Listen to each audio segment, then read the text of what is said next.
छत्तीसगढ़ के बस्तर में लहरा रहे तिरंगे की तस्वीरें उस बदलाव की तस्वीरें हैं जिसकी कल्पना कभी नक्सलवाद के साये में मुश्किल लगती थी। नारायणपुर के कर्रे गुट्टा की वही पहाड़ियां जहां कभी नक्सलियों का दबदबा हुआ करता था, आज वहां तिरंगा शान से लहरा रहा है। Deputy CM Vijay Sharma bike से तिरंगा यात्रा लेकर कर्रे गुट्टा पहुंचे और तिरंगा फहराया। दावा है कि नक्सलवाद से आजादी के बाद बस्तर के 92 नए गांवों में करीब 40 साल बाद पहली बार तिरंगा फहराया गया है। लेकिन इसी आजादी के जश्न के बीच एक दूसरा मुद्दा भी गर्मा गया है। जेलों में बंद 3000 से ज्यादा नक्सलियों की रिहाई की मांग उठी है। पूर्व डिप्टी सीएम टीएस सिंहदेव ने इस मांग का समर्थन किया है। क्या है पूरा मामला, इस पर करेंगे चर्चा, लेकिन इससे पहले देखिए हमारी खास रिपोर्ट। भारत का तिरंगा शान से जिस हवा में लहरा रहा है, वो हवा कभी नक्सलियों का दंश झेल रही थी। तस्वीरें नारायणपुर के कर्रे गुट्टा की हैं, जिस कर्रे गुट्टा की चोटियों पर कभी बंदूकों का साया था, जहां लाल आतंक ने सालों तक अपना राज समझा, आज उसी पहाड़ की छाती पर तिरंगा लहरा रहा है। नक्सलियों के दंश से जहां जाने से परिंदों को भी डर लगता था, अब नक्सलवाद के खात्मे के बाद खुद deputy CM Vijay Sharma bike से तिरंगा यात्रा निकाल यहां तक पहुंचे।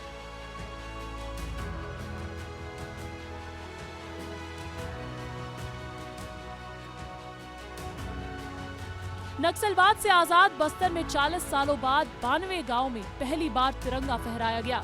एक और नक्सल मुक्त छत्तीसगढ़ में आजादी का उत्सव मनाया जा रहा है, तो वहीं दूसरी ओर आंदोलन हो रहा है। और ये आंदोलन हो रहा है जेल में बंद पड़े 3000 से ज्यादा नक्सलियों के लिए। स्वतंत्रता दिवस के मौके पर इस मांग को और हवा लग गई है। छत्तीसगढ़ के पूर्व डिप्टी सीएम टीएस सिंहदेव ने नक्सलियों की रिहाई की मांग की है, तो वहीं विजय शर्मा ने नक्सलवाद को लेकर कांग्रेस के रवैये पर सवाल खड़ा किया है। कांग्रेस के घोषणा पत्र का मेरे ख्याल से एक लक्ष्य कांग्रेस सरकार आने के पहले कांग्रेस पार्टी का था भी, और लोगों को रिहा भी किया गया था। अगर ये कहा जा रहा है कि नक्सलवाद समाप्त हो गया है, तो ये लोग तो वो हैं जो छोटी छोटी घटनाओं से जुड़े हुए हैं। बड़ी बड़ी वारदात करने वाले लोगों को तो मुक्त कर दिया, जो घोषित हैं कि जिन्होंने हत्या जैसे भी वारदात में हिस्सेदारी निभाई। अब कोई मुखबिरी के नाम पे या किसी दूसरे नाम पे अगर बंदी बनाया गया है, उनको अभी भी बंदी बनाए रखना, ये फिर दोबारा एक गलत प्रकार की भावना को जन्म दे सकता है। कांग्रेस को कोई हक नहीं है इस विषय पर अब बोलने का। कांग्रेस इस विषय को बताए कि उसने अपना पुनर्वास नीति कब बनाया, कितने दिन बची थी सरकार उनके, उसके बाद कितने दिनों में, उससे पहले तक वो क्या कर रहे थे। मैं ये पूछना चाहता हूं कि उनके 5 वर्षों में कितने कैंप लगे, विष्णुदेव साय जी के 2 वर्षों में कितने कैंप लग गए।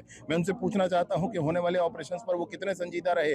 मैं उनसे पूछना चाहता हूं कि नक्सलियों के द्वारा गढ़े जाने वाले नैरेटिव के विरुद्ध उन्होंने क्या किया। मैं उनसे पूछना चाहता हूं कि नक्सलियों को समाप्त करने के लिए बस्तर में जन जागरण के लिए उन्होंने क्या किया। टीएस सिंहदेव जी अच्छे इंसान हैं, थोड़ा उनको समझना चाहिए।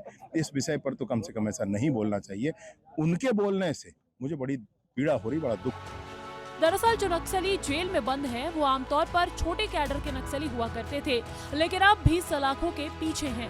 कैबिनेट में भी इन पर चर्चा हुई थी, जहां जेल में बंद नक्सलियों के लिए उप समिति का गठन किया गया। अब यही समिति के सदस्य नक्सलियों को पुनर्वास के लिए अंतिम मंजूरी दे सकते हैं, ताकि केस वापस लेकर छोटे कैडर के लोगों को मुख्य धारा में जोड़ा जा सके। ब्यूरो रिपोर्ट, विस्तार न्यूज।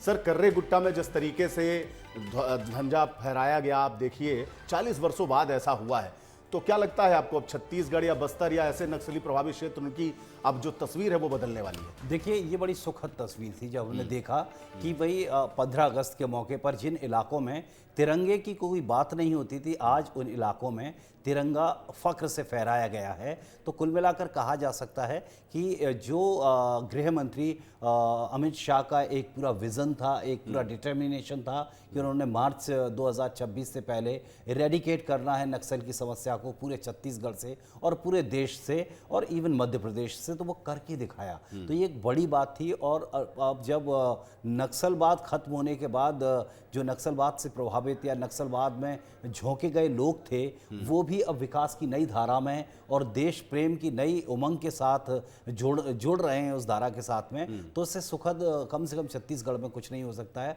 और हमने देखा है कि छत्तीसगढ़ में किस तरह से 15 अगस्त के मौके पर इतनी जगह तिरंगा फहराया गया है, जहां कभी तिरंगे की कोई झलक तक देखने को नहीं मिली। लेकिन इसी के बीच एक नई मांग उठी है कि जो नक्सली जेल में बंद है, छोटे नक्सली जो हैं, उनका पुनर्वास किया जाए, उनको रिहा किया जाए। ये कहां तक आप जायज मानते हैं इसको, और इससे कितनी तस्वीर और बदलेगी, कैसे विकास होगा, मुख्य धारा से जुड़ पाएगा वो?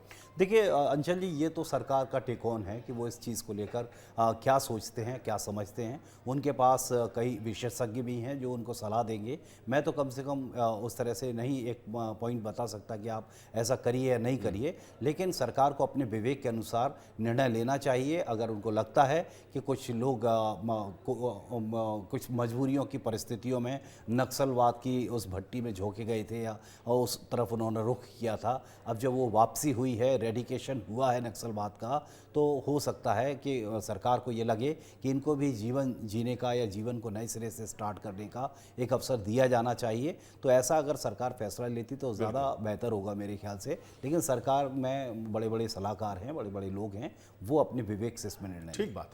ठीक बात है। निश्चित रूप से सही जगह और सही समय पे काम करना चाहिए, लेकिन निश्चित रूप से बस्तर के लिए ये जो तस्वीरें हैं ये बहुत सुखद है। बहरहाल अब इस पूरे मामले में एक्सपर्ट कमेंट जान लेते हैं, वो क्या है। बस्तर में जहां कभी नक्सलियों का दबदबा था, वहां तिरंगा फहराना बड़ा बदलाव है, लेकिन स्थायी शांति के लिए सुरक्षा के साथ साथ विकास और स्थानीय युवाओं का पुनर्वास भी जरूरी है।